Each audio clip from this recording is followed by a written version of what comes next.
पाकिस्तान और पूर्वी पाकिस्तान यानी कि बांग्लादेश के बीच में एक नई खिचड़ी पक रही है दोस्तों। प्लानिंग चल रही है और जब यह प्लानिंग पाकिस्तान के साथ होगी तो जाहिर है निशाने पर तो भारत ही होगा।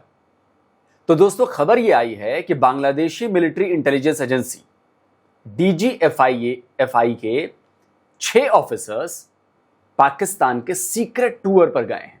हाँ, यह बात अलग है कि हर बार की तरह उनका ये सीक्रेट टूर या सीक्रेट मिशन जो है वो एक्सपोज हो गया है। तो DGFI के 6 ऑफिसर्स 15 अगस्त को पाकिस्तान में थे। इन सभी ऑफिसर्स ने बैंकॉक से पाकिस्तान के लिए फ्लाइट ली थी। इस टीम को कर्नल मगफूज उल बारी लीड कर रहे थे, जबकि टीम में विंग कमांडर इमरुस कैस, मोहिउद्दीन मोहम्मद आसिफ, स्क्वाड्रन लीडर रेहान मोहम्मद चौधरी, मुराद हुसैन तुषार और खांडोकर अरिफुल इस्लाम शामिल थे। बांग्लादेशी मिलिट्री इंटेलिजेंस के इस खुफिया पाकिस्तानी दौरे ने भारत के लिए भी अलर्ट जारी किया है। नई दिल्ली में होने वाले ब्रिक्स समिट में बांग्लादेशी प्राइम मिनिस्टर तारिक रहमान को भी न्योता दिया गया है, लेकिन तारिक के भारत दौरे को लेकर अभी भी सस्पेंस बना हुआ है और शायद वो नहीं आएंगे। इससे पहले राष्ट्रपति भवन ने 22 अगस्त को रहमान के भारत आने और उनके गार्ड ऑफ ऑनर सेरेमनी की डिटेल्स जारी कर दी थी, लेकिन बांग्लादेश ने रहमान के भारत दौरे से इनकार कर दिया। अब बात ब्रिक्स समिट के दौरान उनके भारत आने पर टिकी है। बांग्लादेश की तरफ से लगातार टाल मटोल और आनाकानी वाला रवैया जारी दिख रहा है, लेकिन इस बीच बांग्लादेशी खुफिया एजेंसी के अफसरों का पाकिस्तान पहुंचना बांग्लादेश और पाकिस्तान के बीच एक बहुत मजबूत होते नेक्सस का खुलासा कर रहा है। अब यह भी देखिए, यह है मेजर जनरल कैसर राशिद चौधरी। उन्हें इसी साल फरवरी में DGFI का DG बनाया गया था और गजब की बात देखिए कि फरवरी में DG बने और 1 अप्रैल को वो इस्लामाबाद पहुंच गए थे और अब उनकी ही एजेंसी के 6 ऑफिसर्स को फिर से पाकिस्तान भेजा गया था। मतलब साफ है, पाकिस्तान और बांग्लादेश की खुफिया एजेंसियों के बीच गठजोड़ मजबूत होता जा रहा है। असल में बांग्लादेश अब पाकिस्तानी ISI का बेस बन चुका है, या एक तरह से कहें कि पाकिस्तानी ISI का उसकी एक ब्रांच बन चुकी है और इसकी शुरुआत मोहम्मद यूनुस के कार्यकाल के दौरान ही हो चुकी थी। शेख हसीना की सरकार के तख्ता पलट के बाद चीफ एडवाइजर की कुर्सी पर बैठे मोहम्मद यूनुस ने बांग्लादेशियों के 1971 के घावों की तरफ से मुंह मोड़ लिया था। उन्होंने पाकिस्तान के साथ संबंध सुधारने के लिए ताबड़तोड़ कोशिशें शुरू कर दी। पाकिस्तान तो इसी ताक में बैठा था। फिर क्या था, डिप्लोमेटिक बातचीत शुरू हो गई, लेकिन गजब तब हो गया जब बांग्लादेशी आर्मी के बड़े ऑफिसर्स पाकिस्तान पहुंच गए थे। यह तस्वीर याद है दोस्तों? यह पिछले साल जनवरी की तस्वीर है। पाकिस्तानी आर्मी चीफ आसिम मुनीर को तो आप पहचान ही रहे होंगे, लेकिन मुनीर के साथ ये जो 4 आर्मी ऑफिसर्स खड़े हैं, उन्हें पहचाना आपने? ये चारों के चारों पाकिस्तानी आर्मी के नहीं बल्कि बांग्लादेशी आर्मी के ऑफिसर्स हैं। 1971 के बाद पहली बार ऐसा हुआ था जब बांग्लादेश आर्मी के इतने टॉप लेवल के ऑफिसर्स पाकिस्तान दौरे पर पहुंचे थे। इसे बांग्लादेश का एक बहुत बड़ा शिफ्ट माना जा रहा था। उसके बाद से अब तक पाकिस्तानी आर्मी और एयरफोर्स के कई सीनियर ऑफिसर्स बांग्लादेश के दौरे पर आ चुके हैं। जनवरी 2025 में पाकिस्तान ने ISI के एक हाई लेवल डेलीगेशन को भी बांग्लादेश भेजा था। अक्टूबर 2025 में पाकिस्तानी आर्मी के second top officer general Sahir Shamshad Mirza Bangladesh पहुंचे थे और यह सब तो खुल्लम खुल्ला चल रहा था। लेकिन ISI का बांग्लादेश में सीक्रेट मिशन भी जारी था। मैंने भी अपने वीडियो में बांग्लादेश में चल रहे ISI के सीक्रेट मिशन को एक्सपोज किया था, आपको दिखाया था दोस्तों। बिल्कुल नए पासपोर्ट तैयार कर पाकिस्तानी आर्मी के 3 brigadier general Nadeem Ahmed, brigadier general Mohammad Talha और ब्रिगेडियर साउद अहमद राव को दुबई के रास्ते बांग्लादेश भेजा गया था। इन सभी को बांग्लादेश के रामू कैंटोनमेंट में ठहराया गया था। पाकिस्तान से बांग्लादेश पहुंची ISI की टीम को भारत से जुड़े कई सेंसिटिव इलाकों का दौरा भी करवाया गया था। ऐसे ही पाकिस्तानी एजेंट्स बांग्लादेश के मीरपुर कैंट में भी रुके हुए थे।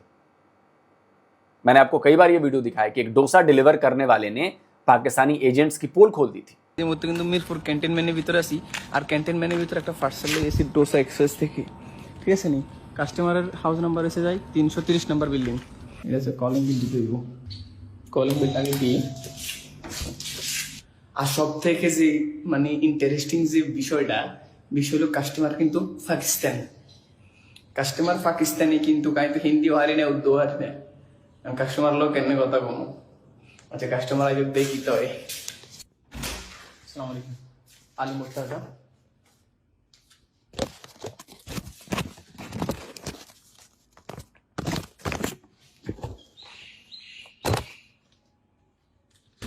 Your country Pakistan? Yes.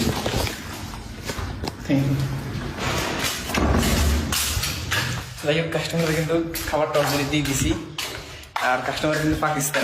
लेकिन सच्चाई यही है कि आईएसआई पहले बांग्लादेश में गुपचुप तरीके से अपना नेटवर्क खड़ा कर रही थी। अब तो बांग्लादेश की आर्मी और वहां की सरकार के सपोर्ट के साथ वो इसे अंजाम दे रही है और टारगेट सबको पता है, भारत। अच्छा, बड़ी इंटरेस्टिंग चीज चल रही है। अच्छा देखिए, ऐसा नहीं है कि जो बातें हमें पता है वो भारत सरकार को नहीं पता या भारतीय एजेंसीज को नहीं पता, उन्हें बखूबी पता है और वो उनकी अपनी प्लानिंग चल रही है। ये तस्वीर है प्रोफेसर शाहिदुज्जमा की। ढाका यूनिवर्सिटी में इंटरनेशनल रिलेशंस पढ़ाते हैं प्रोफेसर शाहिदुज्जमा ने हाल ही में इस बात की वकालत की है कि बांग्लादेश को पाकिस्तानी खुफिया एजेंसी आईएसआई को बांग्लादेश में खुली छूट देनी चाहिए ताकि वो रॉ पर लगाम लगा सके। सुनिए। পাকিস্তানের আইএসআইকে বাংলাদেশে অত্যন্ত প্রয়োজনীয়ভাবে প্রতিষ্ঠিত করা দরকার। এটা শুনে অনেকে আবার ভ্রু কুচকায় যে ৭১-এর শত্রু আইএসআই কেন। আমার কথা হচ্ছে যে আইএসআই হচ্ছে একমাত্র মহৌষধ ভারতের রকে ডিল করার জন্য। তাদের মতো রকে এত ভালো চেনে না আর কেউ। পাকিস্তানের সহযোগিতা আমাদের অত্যন্ত জরুরি, কেননা এখানে ভারতীয় এই যে গোয়েন্দা চক্র এদেরকে সরানো আর প্লাস ভারতের দিল্লিতে একটা শক ইফেক্ট আনা। वैसे ये वही प्रोफेसर शाहिदुज्जमा हैं जिन्होंने सितंबर 2024 में भी पाकिस्तान के सपोर्ट में बयान दिया था। कहा था केवल पाकिस्तान बांग्लादेश का भरोसेमंद दोस्त है और बांग्लादेश पाकिस्तान के साथ मिलकर भारत के खिलाफ न्यूक्लियर मिसाइल तैनात करेगा। और ये केवल बयानबाजियां नहीं है दोस्तों, ये बयान बताते हैं कि आईएसआई और पाकिस्तान को लेकर बांग्लादेश का सेंटिमेंट किस तरह से बदला है, किस तरह से आईएसआई और पाकिस्तान को बांग्लादेश में एक्सेप्टेंस मिल रही है। और इसी बात की चेतावनी कुछ दिनों पहले बांग्लादेश के पूर्व प्रधानमंत्री हसीना वाजिद के बेटे सजीव वाजिद ने दी थी। Bangladesh has become another Pakistan on India's eastern side. You have another Pakistan today on your eastern front. Foreign intelligence services, especially ISI, has an open hand. साफ है कि ये केवल चेतावनी नहीं, ये रियलिटी है, ये सच्चाई है। क्लियर है कि बांग्लादेश और पाकिस्तान के बीच एंटी इंडिया नेक्सस तैयार हो चुका है। पाकिस्तानी आर्मी और बांग्लादेशी आर्मी, पाकिस्तानी खुफिया एजेंसी आईएसआई और बांग्लादेशी मिलिट्री इंटेलिजेंस डीजीएफआई का नया गठजोड़ तैयार हो चुका है जो भारत के लिए नई परेशानी खड़ी कर सकता है। लेकिन जैसा कि मैंने बताया दोस्तों, ऐसा नहीं है कि हमारी रॉ और दूसरी खुफिया एजेंसी जो हैं वो उनको इन चालबाजियों की भनक नहीं है। रॉ को इन सारी मूवमेंट्स की न केवल जानकारी है बल्कि वो इनसे 2 कदम आगे की तैयारी में। तो डरने की बात नहीं है, बात सावधान रहने की है और बाकी पाकिस्तान और बांग्लादेश में हो रहे इवेंट्स को देखने की है। आपको पता चल जाएगा कि किसकी कहां ज्यादा इन्वॉल्वमेंट है और कौन किसको काट रहा है। दोस्तों आप क्या कहते हैं, कमेंट करिए, अपनी राय दीजिए। जल्दी मिलता हूं एक और नए वीडियो के साथ। नमस्कार, जय हिंद।